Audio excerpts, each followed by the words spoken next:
If you're into extreme, say hello to the Furitek Cayman Pro 1/24th scale extreme mini crawler, which is a completely decked out chassis that comes ready to run in a 4x4 and 6x6 option. So today we're gonna check out these little guys because they aren't cheap, and are they worth the money with so many mini crawlers out there and available? Well, today let's find out. Now this is the Cayman Pro 4x4 truck, and this is the Cayman Pro 6x6. Both of these trucks are really dang similar except for their drivetrains and then the parts that make it happen. But these are solid axle trucks with portal axles, 4-link suspension, and they use hard plastic bodies. Now the Cayman Pro Ready to Run was just released, but the chassis kit has been available for a while, but you need to add to it and do some work to complete it. If that's not your thing, there's also the almost ready to run Cayman Pro, which is the same as the Ready to Run. It just does not include a transmitter and receiver, so you'll have to add your own. Now, whichever Ready to Run or almost Ready to Run version you choose, they're going to include this hard plastic red body, and it's the same body that comes included on the FMS FCX24, but it's missing a lot of the scale details like the windows, the wipers, and there's no front grille on here. Conveniently, the bodies are attached onto the chassis using magnets, so the body just pulls right off and then it kind of snaps back too. But it does certainly look like the Power Wagon body, and without all those accessories, it helps keep the weight a little bit down.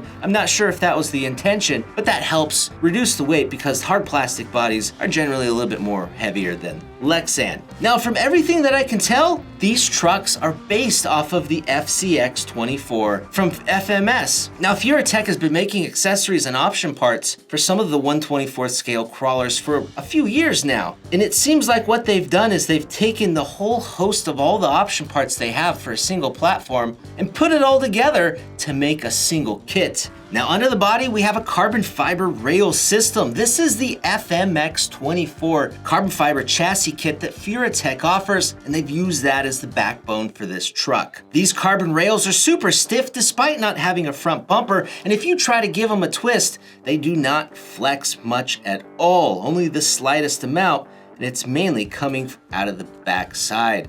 That's really great. You don't want your chassis flexing out on the trail. You want the suspension to be handling that. Now the shocks on here, they're aluminum Furitek shocks. There's no oil inside, but they are threaded bodied, so you can adjust the spring collar pretty easily. The links underneath those shocks are aluminum with a silver anodize, and they have quite a few holes to adjust your lower shock position. The upper shock position on the frame rails has a lot of adjustments too, where you can adjust your alpha angle however you want, plus put the shock lower or higher on the rail. Now the axles are portal axles with metal gears in the portal, but the portals use a plastic housing. The diff cover on the front says FMS, and then the servo was placed right on that front axle. The servo is the Springbok 9-gram from Furitek, and it's got a plastic servo horn on there. Now connected to that horn, these links, they're black anodized aluminum connecting at each end. And then for our steering, there are proper CVDs. Now the rock sliders on the side, they're another Furitek option part, and they're made out of Delrin to help you slide over the rocks.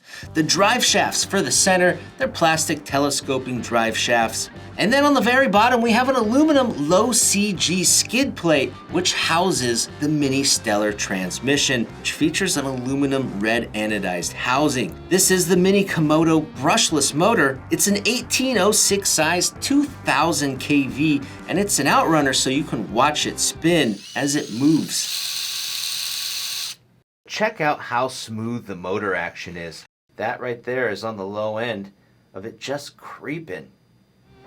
For the ESC, it's the Lizard Pro 50 amp from Furitek, and it comes in a case, and it also comes equipped with the Bluetooth module so you can do some programming. This brushless setup is 2-cell and 3-cell LiPo compatible, and you will need to supply a battery because one is not included. Now the last bit of electronics is the transmitter that comes included with the Ready to Run version. It's the Furitek 3-channel transmitter, and it requires 4 AAA batteries to operate. Now, a couple of notes and things that I was really impressed with. All the screws use a 1.5 millimeter hex, and then the wheel nuts are a 5.5 millimeter, which is different from you guys who are using the Axial SCX24. Now, one thing that keeps blowing me away about this truck, mainly the 4x4, is that it looks like it's a really extreme 10 scale crawler that's just been shrunken down. You've got all the nicest materials. You've got a really proper layout. It's 4-link servo on the axle. You just have a single transmission here. The battery mounts right up front. It's an extreme mini crawler. Let's do some size comparisons next to some other mini crawlers. So we've got the 6x6, the 4x4. This is a Kyosho Mini Z 4x4. All of these trucks are aligned by their rear axles to give you a wheelbase difference. And it should be noted that the Mini Z is not 1/24th scale. It's smaller than that, but just for an idea of what that looks like. And here's our Axial SCX24 on there. This is a heavily modified truck from our Part 1 upgrades video. And it's quite a bit bigger than the Mini Z, but it's not as long and it's not as wide as the Cayman Pro. Now here's the FCX24 from FMS, and it's the same width as the Cayman Pro, but it is not as long. The FCX24, or at least this Power Wagon version, uses the same links suspension-wise, front and rear.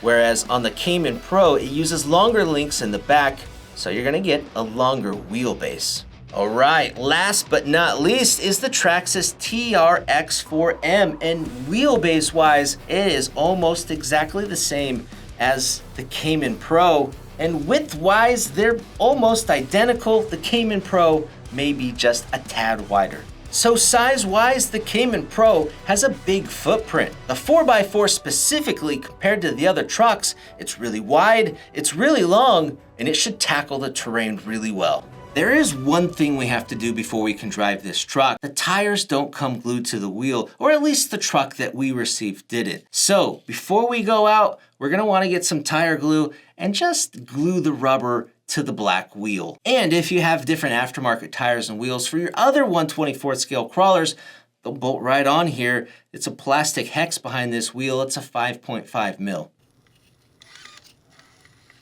Now, with it being wet and rainy outside, we just first crawled over this mess of random items we piled up in our lab with the 6x6 first.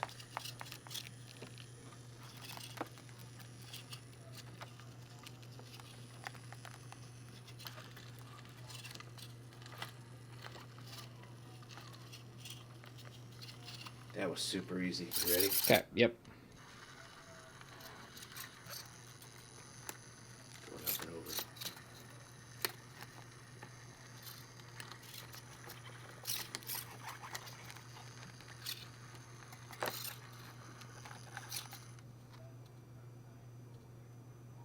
That's as slow as it goes. Okay, that was too easy. Let me try to go back the other way.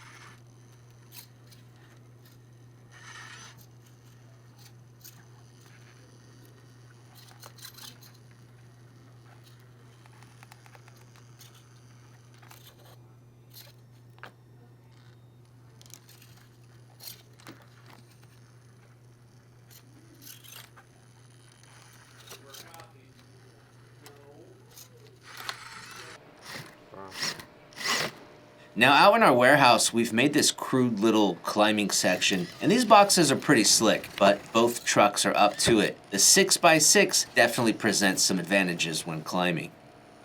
Why does my bike helmet have tiny tire marks on it? Right?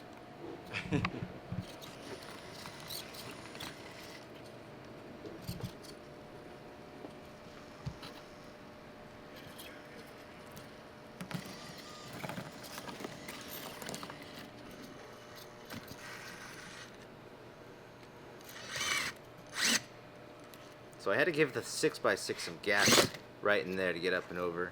No different.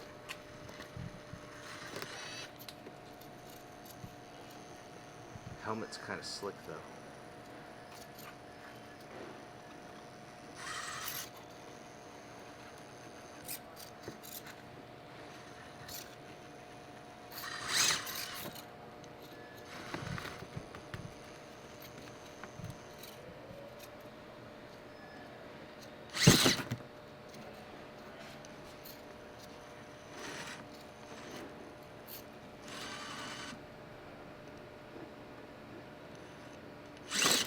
Yeah, I gotta buy one of these.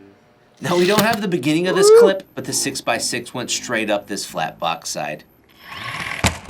And here's the 4x4. Because the throttle delivery in these trucks is so dang smooth and controlled, it's possible to output just the tiniest amounts of wheel spin.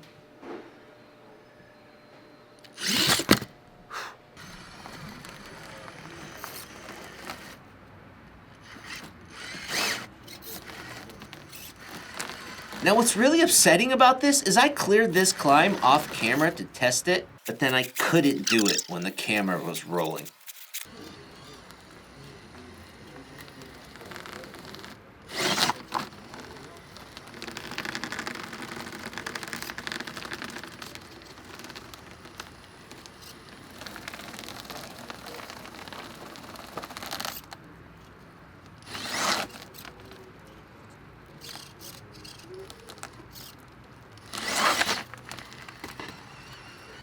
Now the last real challenge here is this big old play box, and it's intended for the larger 1/10 scale crawlers. And these are pretty big rocks in here. We drive the 4x4 first, which puts up a good fight and definitely holds its own. I think it's safe to say the truck is so good, the weakest point is probably the driver.